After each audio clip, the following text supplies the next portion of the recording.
I would like to explain the history, or especially the personal history of the development of blue LEDs based on gallium nitride and the future prospects of this material for wide expansion of the emission wavelengths from red to ultraviolet. So first, let me briefly explain the history of the artificial lighting. Before 19th centuries, the fire or the candle was only the source for the light of artificial lighting. So the principle of this lighting is chemical reaction. The oxidation of carbon hydrate. And in 1878, incandescent lamp was invented after the long history. Joseph Thomas Edison invented this device. The principle of this system is black body emission. So I can say that it's an early stage of quantum mechanics. In 1934, the fluorescent lamp was invented. Also, after the long history, Jack Riesler or George Inman invented this. This is a true quantum mechanics-based artificial lighting system. It's energy transfer from the large photon energy to lower photon energy. But unfortunately, the system itself was very fragile. We have to use the glass and vacuum, and also we have to use the mercury vapors. So I do believe that the LED is one of the ultimate artificial lighting system because it is based on quantum mechanics and it's a solid state lighting system. So next I'll explain the history of the development of LEDs. Okay, this graph was reported by retired American physicist Dr. Hines. In 1962, red LEDs and laser diodes was commercialized based on the gallium arsenide phosphide. And in 1974, gallium phosphide-based green LEDs was commercialized. So I feel that, or I believe that, at that time, the many chemists or the researchers would have believed that if they imagined the periodic table of elements, red LEDs was made by gallium arsenide phosphide, and green LEDs was made by gallium phosphide. So then next should be the gallium nitride or blue LEDs. So I will show the brief history of the development of blue LEDs based on gallium nitride.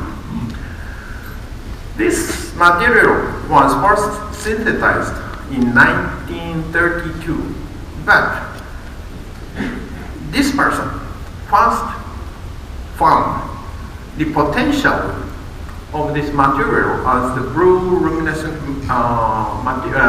materials. His name was Professor Grimmers, the German physicist. He found the potential of this material as the blue luminescent LEDs. 1959, it's 56 years ago. And he even submitted a patent in 1960, 55 years ago. So, following these findings, American physicist Professor Jack Pankot firstly succeeded in fabricating the gallium nitride-based blue LEDs in 1971. It's 44 years ago.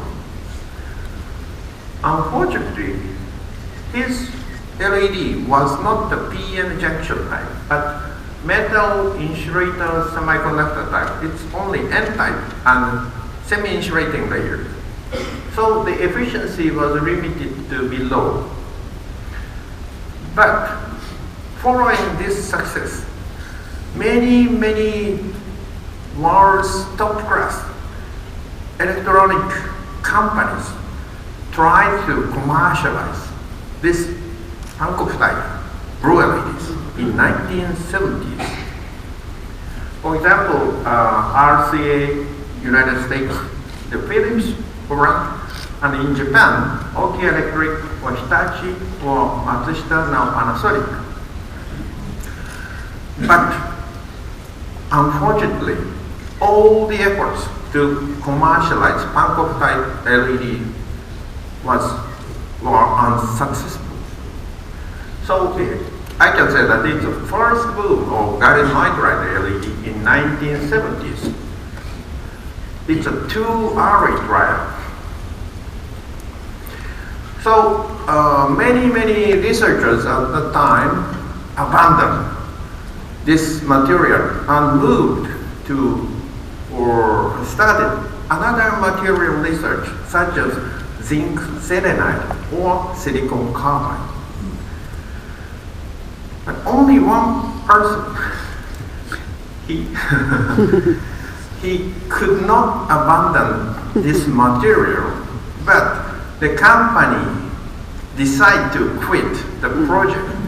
So he had to move from the company to the university in 1981. So I can say that it's a paranoia. And 1 year later, I joined his group as the undergraduate student. When I found the graduation research subject, nitride-based blue LED, I was so excited. The reason is, I was interested in the microcomputer system, personalization of computer system. Because in 1975, Microsoft was developed by Bill Gates and Paul Allen, and 1 year later, Apple I was developed by Stephen Jobs and Steve Wozniak. After these successes, the development of personal or microcomputer system was so enormous. So I'd like to contribute to further development of the computer system or personal computer system. And display was one of them. At that time, in all the displays, the brown tube was used. And as for the brown tube, I have another very important impression. I was born in Hamamatsu, Shizuoka Prefecture, and all the person born in Hamamatsu know him. Professor Kenjiro Takayanagi. He was born in Hamamatsu also. And he succeeded for the first time to transfer the katakana character I with their TV system. And I was told, or all the Hamamatsu people was told about him. So he was very famous in Hamamatsu area. But if I can develop blue LEDs, maybe I will change the display system. Of course, I knew nothing about the difficulty of this subject at that time. Anyway,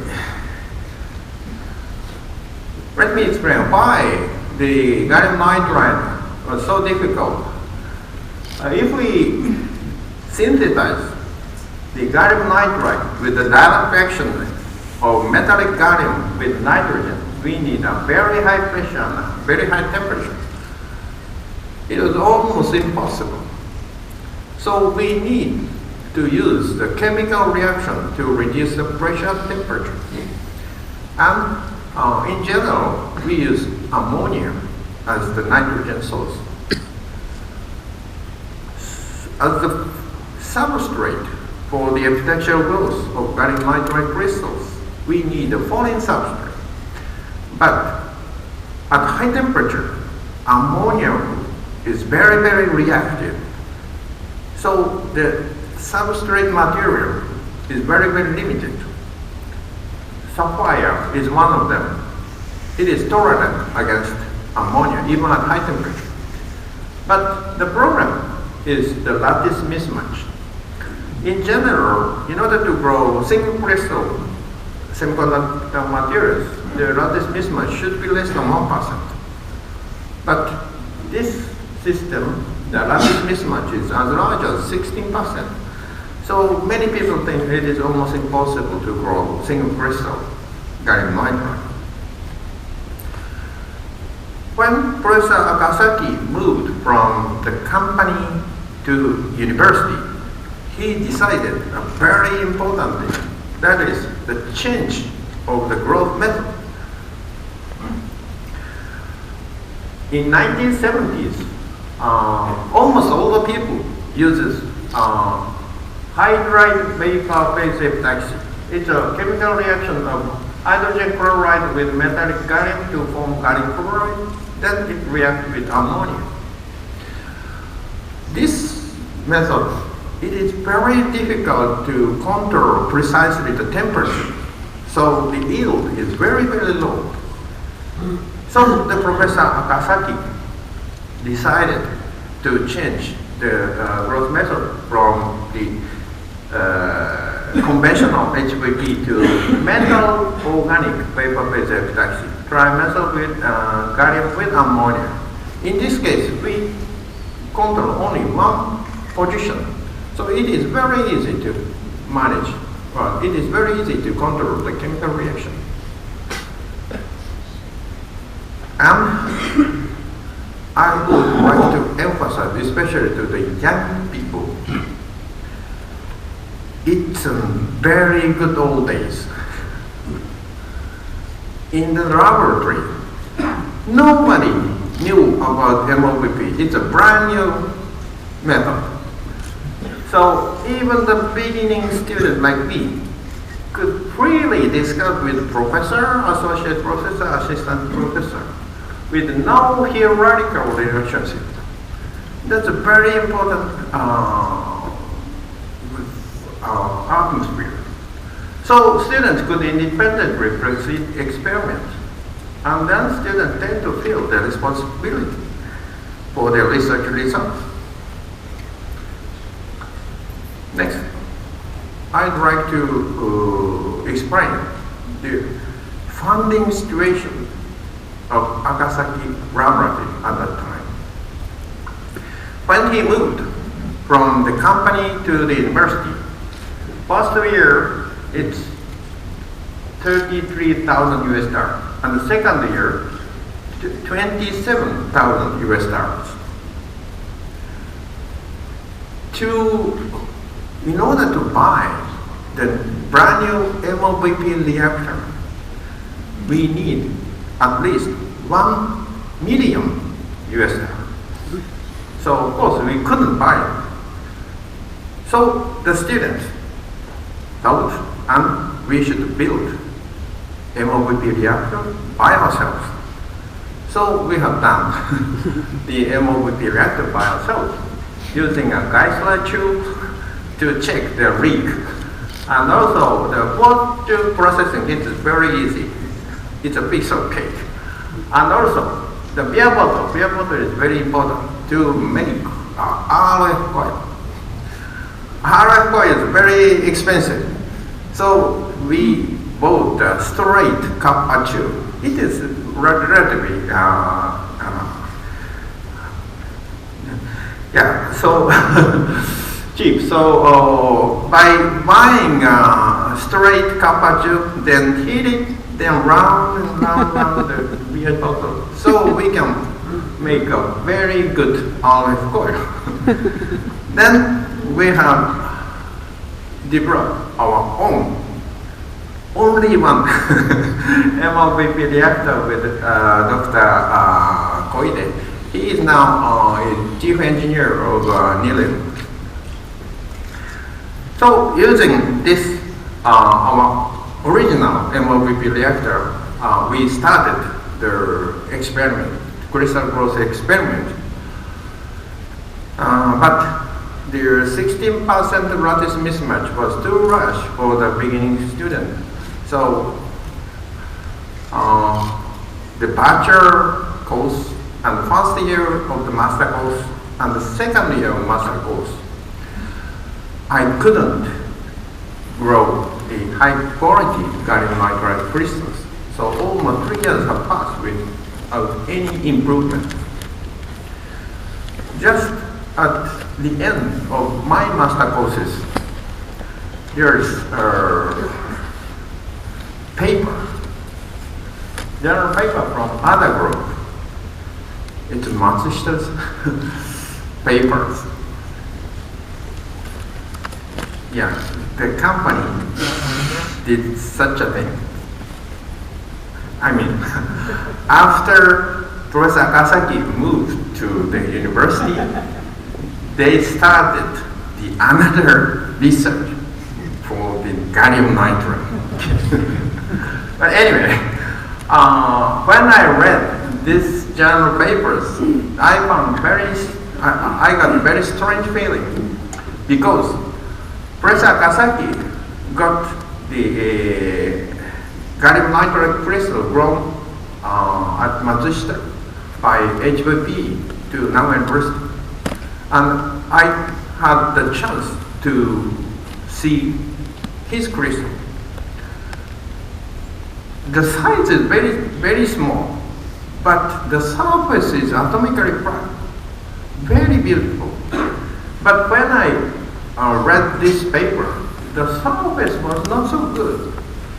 So I felt that this crystal should not be the real gallium nitride crystal. It's not the successful crystals. So I thought that I should grow much better gallium nitride crystals. Then at the end of master courses, the February, I decided to change the growth method and to use the buffer layer in between the sapphire and the gallium nitride. And I try to use aluminum nitride. The reason is my colleagues, Mr. Koide, focus on growing aluminum nitride, and I focus on growing gallium nitride. And when we compare these two crystals, his crystal, aluminum nitride, the surface morphology is much better than my gallium nitride. So if we insert, or I insert the aluminum nitride, maybe surface morphology of gallium nitride will be improved. But the problem was the temperature. In order to grow high quality aluminum nitride, we need a temperature over 1200 centigrade. But we used very old oscillator. It did not work well, so I couldn't reach the temperature of over 1000 centigrade. But just at the time, I remember the discussion in the lab. Professor Sawaki, associate professor at the time, Professor Sawaki explained to me, in case of boron phosphide on silicon, the lattice mismatch is also the same, 60%. Direct deposition of boron phosphide on silicon causes a polycrystalline growth. But by inserting a very small, tiny amount of phosphorus just before the boron phosphide, they could grow the high quality boron phosphide.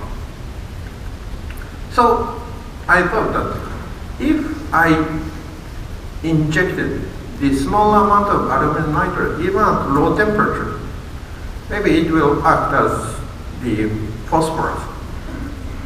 it's a new creation centers. Then finally, we achieved the world's highest quality gallium nitride on the sapphire substrate using a low temperature buffer. So this method now becomes the developed standard for the growth of gallium nitride on the sapphire substrate. And in order to get the PhD, at that time we need at least 3 journal papers. So this paper is one of my PhD papers. And also, I tried to write a patent. At that time, there was a very severe discussion, and but I was so interested to write a patent, so I investigated several papers. The low temperature buffer is not my original. Okay. Dr. Akiyama of Oki Electric already used, in case of gallium arsenide on silicon, he used the low temperature gallium arsenide evaporator. But in this case, it's the same material. Okay. And also, I found that Professor Yoshida reported that use of single crystalline aluminum nitride on the growth of gallium nitride on sapphire by MVE, the crystalline quality was improved. But in this case, it's a single crystalline aluminum nitride. So I thought that in order to avoid these 2 papers, we focused on only different materials, gallium nitride and aluminum nitride, and it's not the single crystalline aluminum nitride, but amorphous like evaporator. Then we got a patent. But so we submitted patent in 1985. 6 years later, one of the Japanese companies, you know, Nichiya Chemical, President Nakamura was the leader. They claimed in the patent that the buffer layer, gallium aluminum nitride, but except for aluminum nitride. Okay. I learned a lot about this. Anyway, we got the method of growing high quality gallium nitride. So the next subject should be the P-type gallium nitride. But before showing the history of the P-type gallium nitride, I would like to, or I should emphasize that we got a very important support from the government. Okay, Japan Science and Technology Agency. At that time, maybe almost all the researchers and the government or government supported the zinc selenide research, and the nitride research was very, very minority. But only one person, Mr. Ishida of GST, found our achievement, and he decided to support us and encourage the collaboration between the academia, now university, and industry, the Toyota bosses. This is a very important support for us. So we call him a mekiki in Japanese. It means a government person who understands the importance of the achievement of the fundamental research. Without his support, we couldn't realize the P-type gallium nitride. Then we with the new MOCVD machine for 4 years without any success. I focused on growing zinc doped gallium nitride. But all the efforts were unsuccessful. It's a wasted effort. But I found some new interesting phenomena. At raw temperature, 4.2 Kelvin, liquid helium temperature, when I measured the luminescence, we found a very shallow, very narrow peak related to acceptable bound extent. So I have to get the PhD. So I have to write the paper. So I decided to summarize this result. But the problem was the liquid helium. Liquid helium was too expensive for the laboratory, so I couldn't use the liquid helium. But Toyota got the new system supported by the JST. From the Naga University to Toyota, it took about 1 hour with a small scooter, and 3 days a week, and 1 year, I wrote only one graph, this graph. This graph clearly shows that this narrow emission energy was very, very precisely determined by the strain of the crystals. So now it is very well known, the deformation potential phenomenon. But at that time, no one could find such a very nice or very beautiful result. So I was so excited and tried to present at the Japan Society for Applied Physics annual meetings. And when I entered the room, I was surprised that only 4 persons were in the room. Chairman, Professor Akasaki, I, and other persons. So only 1 person were interested in this. But anyway, I wrote the papers, and very fortunately, this paper was accepted for publication. So this becomes the second paper for my doctoral thesis. But still, nitro research was very, very minority. And during my doctoral courses, I found another interesting phenomenon. When I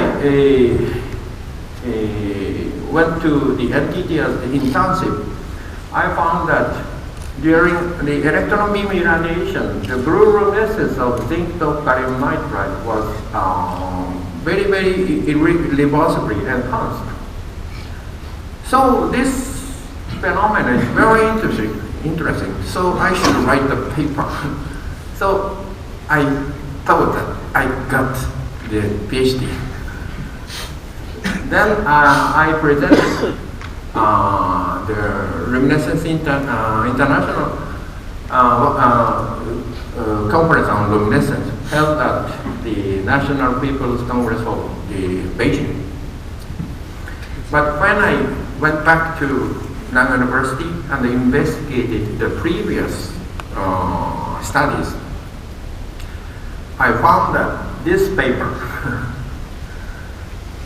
in 1983, 4 years before my findings, Dr. Saparin of Moscow University already found just the same phenomena as I found in 1987. I was so depressed with this paper. So I could not write the third paper for the doctoral thesis. So consequently, I could not finish the doctoral thesis in 3 years and became the research associate. And when I read the textbook written by J.C. Phillips, Bounds and Bounds in Semiconductor, I found this graph very, very appealing. In case of gallium phosphide, magnesium should be better than zinc in terms of the activation because of the lower activation energy. So I found my mistake. I should use the magnesium. But as for magnesium, we are not the original. Dr. Maruska, at that time, Stanford University PhD course student, he partially succeeded in fabricating Pankov type LED using the magnesium as the dopant. In our case, also, as grown, magnesium doped sample shows highly resistive, but by electron beam irradiation, we finally succeeded in growing p-type gallium nitride and PN junction type LEDs for the first time in the world. In this case also, Nagoya University, there is no equipment for electron beam irradiation. So using a small scooter, 1 hour, we went to the Tadagose to borrow the electron beam irradiation system. And I need 7 hours for the treatment. Then went back to the Nagoya University and investigated. As for the mechanism of p-type, the first feeling is it is related to thermal phenomena. Okay. By electron beam irradiation, sample was heated. Then it changes to the p-type. But for me, it was not so exciting. I went to the Gose and took 7 hours for treatment. So the simple mechanism such as thermal phenomena was not so interesting to me. So I tried to find another mechanism, but I couldn't find it. It's 1989. 3 years later, some person and the company, they submitted a patent that only by the thermal reading we could get the p-type gallium nitride. So I studied a lot in this case also. Then in 1933, world's first commercialization was successfully done by the Nichiya Chemicals headed by Professor Nakamura. It's an indium gallium nitride based blue LEDs. So I could say that it's a fusion of blue LEDs. And 2 years later, we found that the use of very, very thin 1 to 3 nanometer quantum well is very, very effective for the high efficiency luminescence. Then Nichiya Chemicals Group commercialized the blue LEDs using a single quantum well. Very, very tiny active layers. So I'd like to emphasize again that in our case, the combination of these 3 organizations, industry, government, and academia, was very, very important for not only the finding or the seeds, but also the contribution to mankind. So that's a story of development of breweries. So today, I'd like to say that how breweries change our life, especially for the young person, young people. The reason why you can use a full color display is because of the emergence of breweries. But some people claim the increase of smartphone addiction like this. But when I was a student or I was a research associate, I only considered the application to the displays. But in 1996, one of the engineers, Dr. Amano, found this phenomenon. This is the blue LEDs, but in combination with blue LEDs with yellow, we can easily layer the white LEDs. So today's white LED lamps is not composed of three primary colors, but only composed of one LED, that is blue. So using these findings, the applications of blue LEDs is not limited to displays, but expanding to general lightings, and the efficiency becomes going better and better. So we can replace from incandescent lamp or even fluorescent lamp to LED lamp system. So next I would like to explain how induced gallium nitride LEDs contribute to saving energy and environment. This figure shows the electricity generation and the CO2 emission in Japan. Before year 2011, about 30% of the electricity was generated by nuclear power plants, but it almost stopped operation. And this graph shows the CO2 emission. After the Kyoto Protocol, it increases gradually and drops sharply in 2009. The reason is very clear. Bankruptcy of Lehman Brothers occurred in 2008. This economic shock attacks also the activity of Japan industry. But after 2011, CO2 emission increased rapidly again. The reason is the ratio of thermal power plant increases. So the government, Japanese government and the electric company are trying to reoperate the nuclear power plants. So this year, Sendai number 1 and number 2 reactor is now on operation, August 11th and October 15th. The capacity is around the 3 to 6% of the total electricity generation by nuclear power plants before 2011. With this reoperation, CO2 emission could decrease and coal or LNG import can decrease. But as for the safety and the cost issues, the electric company predict that they need additional 2.2 to 3 trillion Japanese yen for safety issues.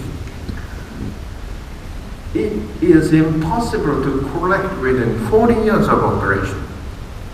So the energy issue is still very serious in Japan. So our proposal is to use better efficiency system, and LED lighting is one of them. U.S. Department of Energy predicted that in case of United States, by year 2030, about 3/4 of the general lighting will be replaced to LED lighting system, by which they can save about 7% of the total electricity consumption. In Japan, the penetration of LED lighting should be much faster. By year 2020, about 3/4 will be replaced to LED lighting system, by which we can save about 7%. It corresponds to 1 trillion Japanese yen per year. More importantly, we can provide an easy-to-use lighting system based on blue LEDs, phosphors, batteries, and solar cells, especially to the young generation living in the area at which they cannot easily access to the electricity. This is the blue LED history.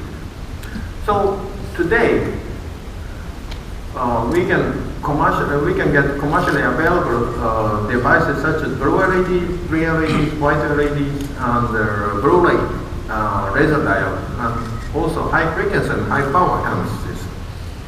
So what should we do, or what we can do next? We are concentrating on the water issues. About 70% of our body consists of water, so water is very important.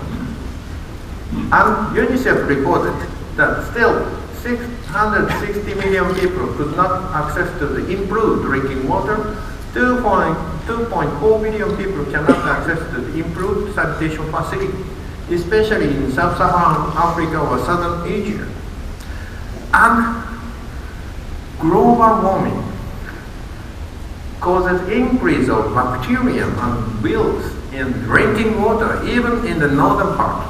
So the water issue is very, very serious and important. So we are now trying to fabricate high aluminum content aluminum gallium nitride based deep ultraviolet light emitting devices. This vision. In this case also, we get the support from Japan's Society for the Promotion of Science and the New Energy and Industry Technology Development Organization.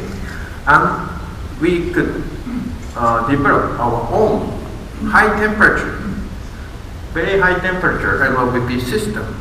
Then using this system, we could successfully fabricate UV laser diodes for DPV LED. And this technology is transferred to the venture company, UV Crafter, and they established the manufacturing technology.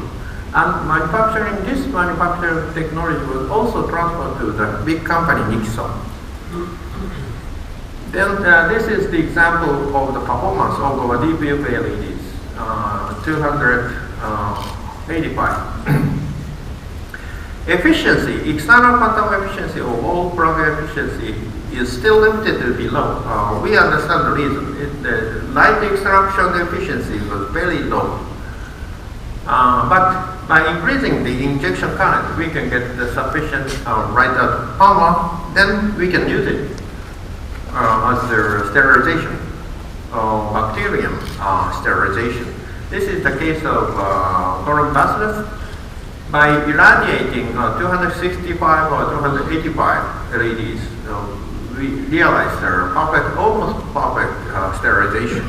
But this case, it's a one chip, so the light intensity is not sufficient. So the Nixon people are now fabricating high density packaging. In this case, it's 12 chips. And the irradiance increased to 400 milliwatt per square centimeter by air cooling module, or 500 milliwatt per square centimeter by water cooling system, which is sufficient for sterilizing chlorine water. Okay. This is the short wavelengths devices. And if we look to the longer wavelengths, we also have the problem. There is a trade-off between the color rendering index and the luminous efficiency. So the theoretical, we are very close to the theoretical limit in case of blue LEDs with phosphor. If we use the multi-color system, we can expect much higher performance. For example, compared with the conventional blue LED with phosphor, by using a multi-color system, we can expect higher color rendering index and higher luminous efficacy of radiation. And we can simulate any kind of spectrum using a multi-color system. So I do believe that LED should be the ultimate light source. If 100% efficiency is achieved in all the visible spectrum region. In addition, the long wavelengths LEDs or lasers are very important for future optical communication system.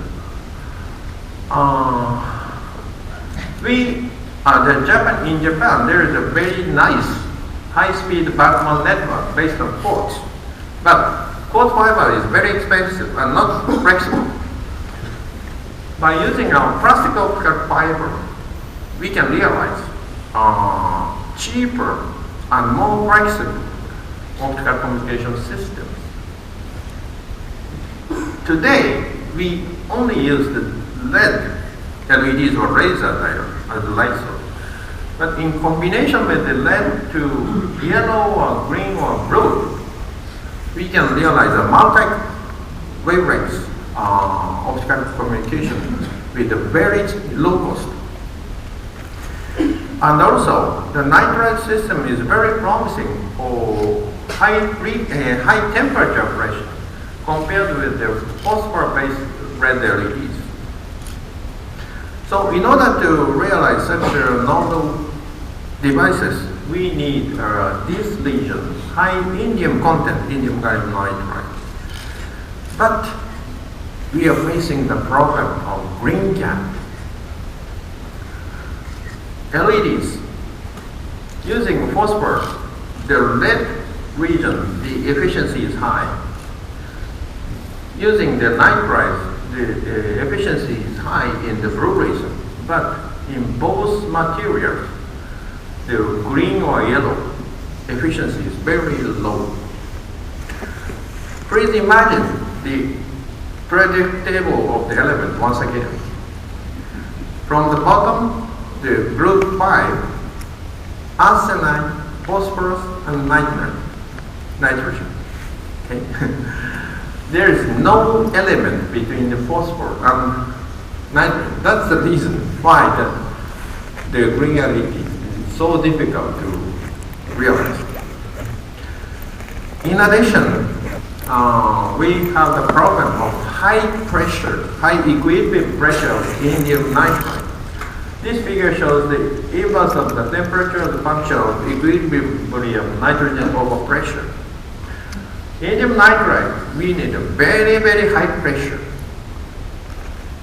So it is very difficult to grow indium gallium nitride. So we used active nitrogen based on gallium source.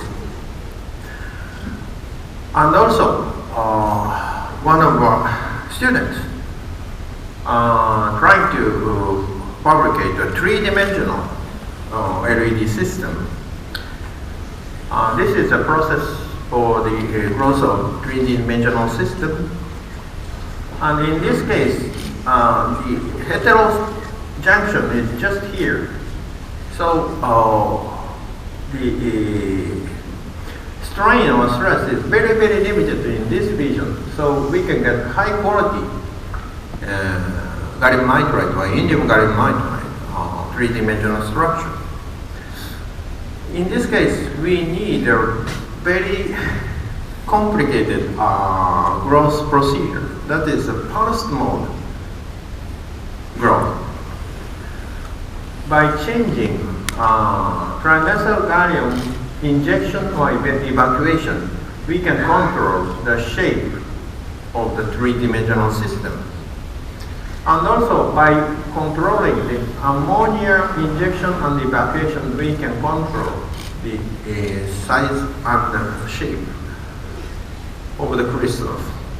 Then the students try to fabricate MQWs, and they can obtain the efficient emission. And TM picture shows that the MQW is clearly fabricated. Then they succeeded in fabricating LEDs based on three-dimensional system. So in very near future, we will present round wavelengths devices based on the three-dimensional system. Okay, that's all. Thank you so much for your kind attention.